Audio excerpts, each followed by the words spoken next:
Hello बच्चों, how are you, कैसे हो। आज आपको पढ़ाऊंगा बैलेंस बॉन्ड थियरी। उसके कुछ क्वेश्चन बताऊंगा और उसके लिमिटेशंस को। चलो देखते हैं बीबीटी क्या होता है, बीबीटी मुझे क्या क्या बताती है। तो मैं लिखा बीबीटी, बीबीटी को बोलते हैं बैलेंस, बी को बोलते हैं बॉन्ड, टी को बोलते हैं थ्योरी।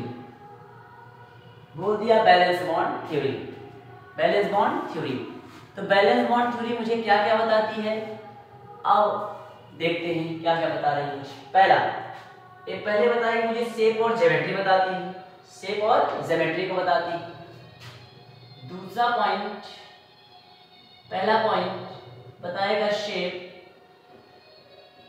And geometry. दूसरा पॉइंट बताएगा हाइब्रिडाइजेशन, हाइब्रिडाइजेशन किसी कंपाउंड का हाइब्रिडाइजेशन बताएगा। तीसरा बताएगा तुम्हें एमएम,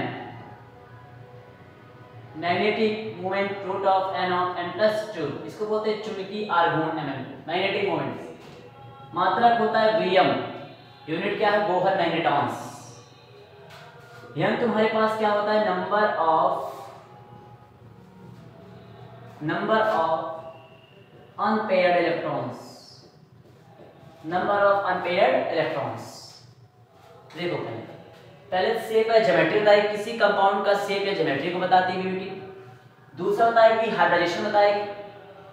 तीसरा बताएगा एमएम, मैग्नेटिक मोमेंट, जिसको बोलते हैं हिंदी में बोलेंगे चुंबकीय आघूर्ण, बराबर होता है root of n of n plus 2। इसका यूनिट होता है बीएम, बीएम बोलते हैं बोहर मैग्नेटॉन्स। तुम्हारे पास एन क्या है, एन होता है number of unpaired electrons, number of unpaired electrons, number of unpaired electrons, n होता है। और अगर तुम्हारे पास न्यू बराबर आ गया 0 तो बोलेंगे कैसा मैग्नेटिक है, डायामैग्नेटिक, डायामैग्नेटिक। यदि nu does not is equal to 0 तो बोल दिया पैरामैग्नेटिक, पैरामैग्नेटिक। दो केस, यदि इस n का मान पूरे का यू न्यू से डिनोट करते हैं, पूरे न्यू का मान हुआ 0, इसका स्क्वायर रूट का मान 0 तो बोल दिए डायामैग्नेटिक। यदि nu does not is equal to 0 तो क्या बोल दिया, पैरामैग्नेटिक। अब चलते हैं क्वेश्चन समझाते हैं कि बीबीटी कैसे अप्लाई करते हैं। अब इसके रूल को कैसे देखते हैं और क्या क्या निकालते हैं बीबीटी अकॉर्डिंग, आपको एक क्वेश्चन समझा दिया। क्वेश्चन आ गया तो आपको बीबीटी आसानी से कर लोगे, बीबीटी बहुत सरल है, क्वेश्चन आना चाहिए बस। वी सपोज दैट आ गया क्वेश्चन K4 FeCN का होल 6, K4 FeCN का होल 6। अब इसने बीबीटी पूछा क्या है, इसके शेप को बताओ, इसकी ज्योमेट्री बताओ, इसका हाइब्रिडाइजेशन बताओ और इसका एमएम बताओ, magnetic moment is equal to root of n of n plus 2, जिसका यूनिट होता है बोहर मैग्नेटॉन्स। और देखते हैं, समझते हैं और जुड़ते हैं। सबसे पहला तुम्हें क्या करना है, इस पूरे स्ट्रक्चर को देखना है। स्ट्रक्चर में आप पहला पॉइंट क्या निकालो, कोऑर्ड ऑक्सीडेशन नंबर, क्या निकालोगे, ऑक्सीडेशन नंबर, क्या निकालोगे, ऑक्सीडेशन नंबर। तो जिसका ऑक्सीडेशन नंबर निकालते उसे क्या मानते हो, x। जिसको बीच वाले बोलते हैं सेंट्रल मेटल आयन, इसको क्या मानेंगे, x, इसको मैं मान लिया x। इसके पास कितने पोटेशियम अटैच्ड हैं, 4 पोटेशियम, 4 ऑफ एक पोटेशियम के पास कितने प्लस 1 होते हैं, प्लस का 1 होता है। एक सी के पास कितने का माइनस, माइनस का 1 इज इक्वल टू क्या आ गया, 0। तो 4 plus x minus 3 is equal to 0, x minus 2 is equal to 0, x is equal to plus का 2। आयरन का ऑक्सीडेशन नंबर आ गया प्लस का 2। जो आयरन है, आयरन का ऑक्सीडेशन नंबर कितना आ गया, प्लस का 2 आ गया। तो जितना इसके पास जितना ऑक्सीडेशन नंबर उतना आयरन इलेक्ट्रॉन डोनेट किए। तो मैं इसको लिखना चाहूँ तो यहाँ लिख दिया मैंने सेंटर में क्या, Fe का ऑक्सीडेशन नंबर कितना आया, प्लस का 2 आया। तो यहाँ मैं क्या लिख दिया, प्लस का 2 लिख दिया। जितने प्लस उतना आयरन इलेक्ट्रॉन डोनेट कर चुका है, जितना प्लस रखा है भैया उतना इलेक्ट्रॉन क्या गया है, डोनेट कर चुका है। तो अब निकालेंगे आयरन का इलेक्ट्रॉनिक कन्फिगरेशन। इलेक्ट्रॉनिक विन्यास करेंगे तो आयरन का एटॉमिक नंबर कितना होता है 26 होता है। इलेक्ट्रॉन भरेंगे 1s2 2s2 2p6। देखो पहला रूल है तो पहला पीवीटी ने क्या बोला, पहले निकालेंगे ऑक्सीडेशन नंबर। दूसरा कहेगा कि आप करिए इलेक्ट्रॉनिक कन्फिगरेशन। दूसरा रूल कहता है 1s2 2s2 2p6 3s2 and 3p6 4s2 3d 2 2 4 4 10 2 12 6 18 2 20 20 और 6 26। अब देखो मैंने इलेक्ट्रॉनिक विन्यास कर दिया 1s2 2s2 2p6 3s2 3p6 4s2 3d6। अब आप लोग जानते हो d वाला पहले करेंगे, s वाला बाद में करेंगे। अब मैं d वाले को पहले कर दिया, ये अर्ध ये देखो एक भरित एक पूर्ण भरित कक्षक में इसको पहले लिखा जाएगा, तो 3d6 पहले कर दिया एंड 4s2 बाद में कर दिया 4s2। और आपको पता है कि आयरन के पास कितने प्लस हैं, 2 प्लस। आयरन के पास जितना प्लस है उतना इलेक्ट्रॉन खो चुका है, 2 प्लस मतलब 2 इलेक्ट्रॉन डोनेट किया, तो 2 इलेक्ट्रॉन कहाँ से निकलेंगे, यस वाले कक्षक से। यहाँ हो गया 0, क्या हो गया 0 हो गया। यहाँ गया देखो 1s2 2s2 2p6 3s2 3p6 3d6 electron count करें 2 2 4 4 10 2 12 6 18 24 और 2 इलेक्ट्रॉन निकल गए थे। 26 में से 2 इलेक्ट्रॉन निकल गए थे, बचा है 24 इलेक्ट्रॉन। अब क्या करेंगे, बेटी ने बोला अब आपको लिखना क्या है, d के orbital s p orbital 4s 0 and 4p इसलिए आगे क्या होगा 4p भी आएगा 0, आएगा 4p 0। अब इलेक्ट्रॉन भरते हैं। पहले d के पास कितने कक्षक होते हैं, 5, रख दो 5 कक्षक बना दो, 1 2 3 d 5 कक्षक 1 2 3 4 1 5। s के पास कितने कक्षक होते हैं, 1। p के पास कितने कक्षक होते हैं, 3। p के हो गए 3 कक्षक, लिख दिया p के भी 3 कक्षक।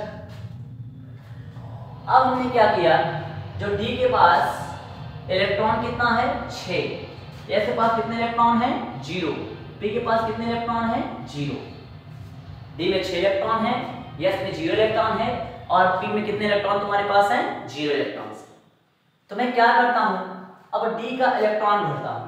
d के पास 6 इलेक्ट्रॉन लगा हुआ हुंड का नियम। हुंड का रूल कहता है पहले सभी बॉक्स में सिंगल इलेक्ट्रॉन फिल किया जाता है, फिर इसका डबलेट कंप्लीट करते हैं। हुंड का रूल कहता है सभी बॉक्सेस में पहले एक इलेक्ट्रॉन दो, फिर उसका डबलेट पूरा करते हैं। तो 6 इलेक्ट्रॉन फिल करते हैं, 1 2 3 4 5 1 6 हो गए 6 इलेक्ट्रॉन। अब आपको बेटी ने बोला पहले आपको निकालना क्या है, हाइब्रिडाइजेशन।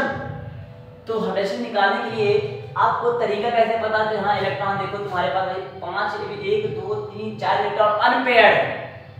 इस अनपेयर्ड को पहले क्या पेयर हो, पेयरिंग करेगा कि नहीं करेगा, उसके डिपेंड क्या करेगा, उसके बाद डिपेंड करेगा लिगेंड। यदि लिगेंड तुम्हारे पास स्ट्रॉन्ग फील्ड होता है तो करेगा बैक बॉन्डिंग। यदि लिगेंड तुम्हारे पास कैसा है, स्ट्रॉन्ग है, लिगेंड कैसा है तुम्हारे पास, स्ट्रॉन्ग लिगेंड है, ये तुम्हारे पास स्ट्रॉन्ग होता है, स्ट्रॉन्ग लिगेंड। जितना स्ट्रॉन्ग लिगेंड होते हैं, अगर स्ट्रॉन्ग फील्ड के लिगेंड है तो कर देंगे बैक बॉन्डिंग। सर कब पता चलेगा स्ट्रॉन्ग फील्ड लिगेंड, कब पता चलेगा वीक फील्ड लिगेंड, तो ये भी मैंने वीडियो बना चुका हूँ, YouTube पे अपलोडेड है, आप देखोगे तो आपको मिल जाएगा। अब यदि नहीं पता तो मैं आपको स्ट्रॉन्ग फील्ड लिगेंड और वीक फील्ड लिगेंड तरीका बता रहा हूँ याद करने का। आप ऐसे याद भी कर सकते हो, आई बर्बादी Sunny SNC minus Sunny class से फरार। आई बर्बादी सनी क्लास से फरार, ओ ऑक्सीडेटो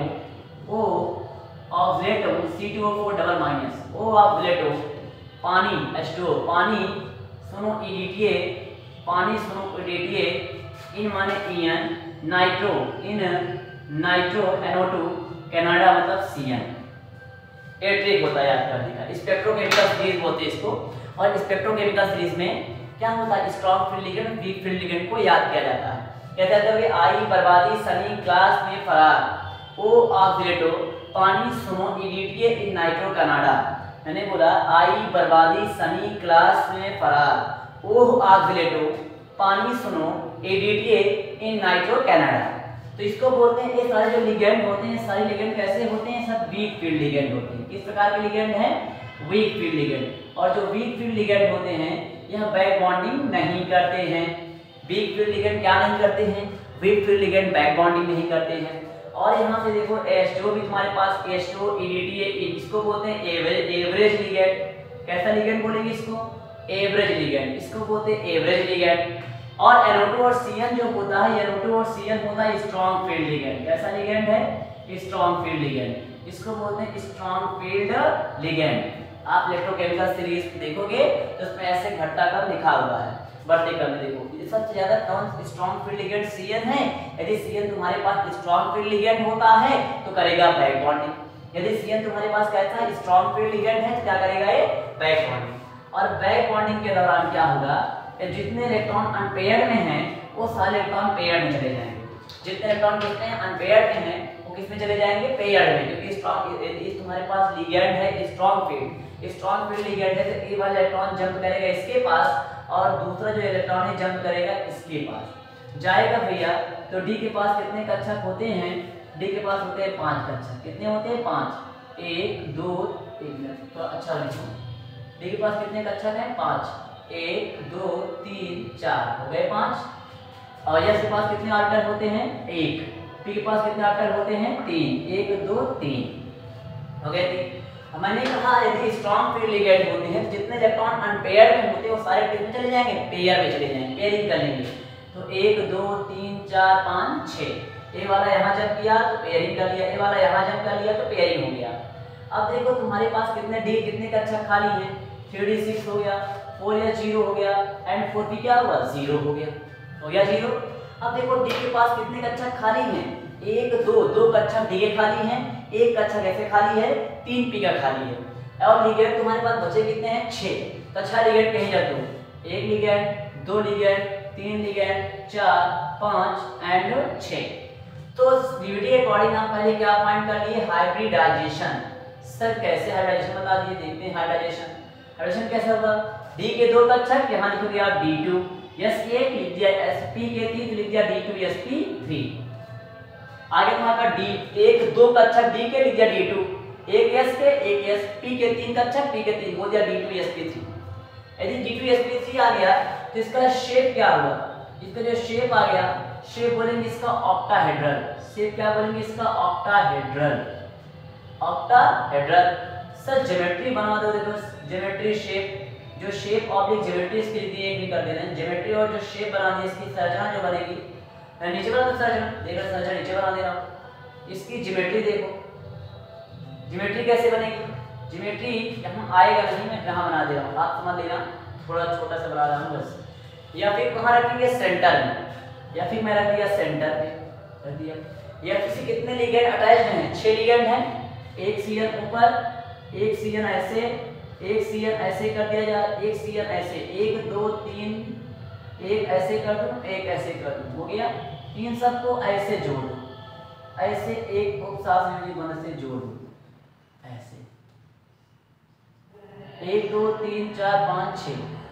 ये जो तुम्हारे पास स्ट्रक्चर है इसको बोलेंगे क्या, इसकी बोलेंगे ऑक्टाहेड्रल से। 1 2 3 4 5 6 और सारे जो बॉन्ड हैं कोऑर्डिनेशन बॉन्ड से अटैच होते हैं। तो आपने रिकॉर्डिंग हाइड्रेशन को फाइंड कर लिया, आपने शेप बता दिया, आपने ज्योमेट्री बता दी, अभी कुछ बचा है। अब आप क्या बताओगे, आप भैया आप निकालोगे इसमें mm, क्या निकालोगे, mm बोलते हैं मैग्नेटिक मोमेंट्स। फॉर्मूला होता है root of n of n plus 2, root of n of n plus 2, unit होता है Bm, Bm को बोलते हैं Bohr magnetons. mm is equal to आप निकालोगे यहाँ पे, तो इसके पास क्या, इस बॉक्स के अंदर कोई अनपेयर्ड इलेक्ट्रॉन है नहीं है, तो n का मान आपको क्या मिल जाएगा, 0। ध्यान रखोगे 0, अगर 0 आएगा mm के मान तो क्या इसका नेचर क्या होगा, इसको बोलेंगे डायामैग्नेटिक। क्या बोलती है, डायामैग्नेटिक। 0 आने पर डायामैग्नेटिक होता है, क्योंकि इसके पास डी के पास कोई अनपेयर्ड इलेक्ट्रॉन नहीं है। यदि इसके पास कोई अनपेयर्ड नहीं है तो क्या बोलते हैं, इसका मान 0 हो जाएगा, तो बोलेंगे डायामैग्नेटिक। चौथा आप क्या निकालोगे, आप चौथा इसमें निकालोगे Sm को बोलते हैं स्पिन मल्टीप्लिसिटी। फॉर्मूला होता है 2s + 1, 2s + 1। s होता है स्पिन क्वांटम नंबर। s के लिए अगर 1 अनपेयर्ड होगा तो s का मान रखेंगे 1 + का 1/2, यदि 2 अनपेयर्ड होगा तो s का मान 1/2 प्लस 1/2 1/2 प्लस 1/2। यदि s का मान यदि 3 अनपेयर्ड इलेक्ट्रॉन आ जाए तो s का मान रखोगे 1/2 प्लस 1/2 प्लस 1/2 ऐसे रखना। यदि 4 अनपेयर्ड हो, यदि 4 अनपेयर्ड आ जाए तो s का मान 1/2 प्लस 1/2 प्लस 1/2 प्लस 1/2। यदि 5 अनपेयर्ड आ जाए तो 1/2 प्लस 1/2 प्लस 1/2 प्लस 1/2 ऐसे निकालना। ऐसे ही इसको निकालते हैं SN को। तो बताओ इसके पास कोई अनपेयर्ड इलेक्ट्रॉन बचे हैं? नहीं। तो ऐसा मान तुम्हारे पास क्या हुआ 2 × 0 + 1 SN इज इक्वल टू कितना आ गया 1। तो इसकी मल्टीप्लिसिटी तुम्हारे पास क्या आ गई 1 आ गई। तो VBT के अकॉर्डिंग आप क्या क्या निकाल दिए? पहले आप हाइड्रोजन बता दिए, दूसरा शेप और ज्योमेट्री बता दिए, तीसरा बता दिए इसका नेचर बता दिए कि इसका नेचर पहला ही डाई है तो यहाँ 0 आ गया, बोलेंगे डायमैग्नेटिक। चौथा आपने बता दिया स्पिन मल्टीप्लिसिटी, इसके पास कोई एकाकी इलेक्ट्रॉन नहीं, कोई अनपेयर्ड इलेक्ट्रॉन नहीं था, कोई अनपेयर्ड इलेक्ट्रॉन नहीं है तो इसका मान क्या होगा? इसका मान 1 आ गया। तो इसी प्रकार VBT से क्वेश्चन को हेल्प सॉल्व करते हैं। यदि आपको वीडियो अच्छा लगे चैनल को लाइक एंड सब्सक्राइब कर देना। Thank you watching my class. All of student खूब पढ़ो, अच्छे से पढ़ते रहो। Bye bye, see you, good day, happy your journey.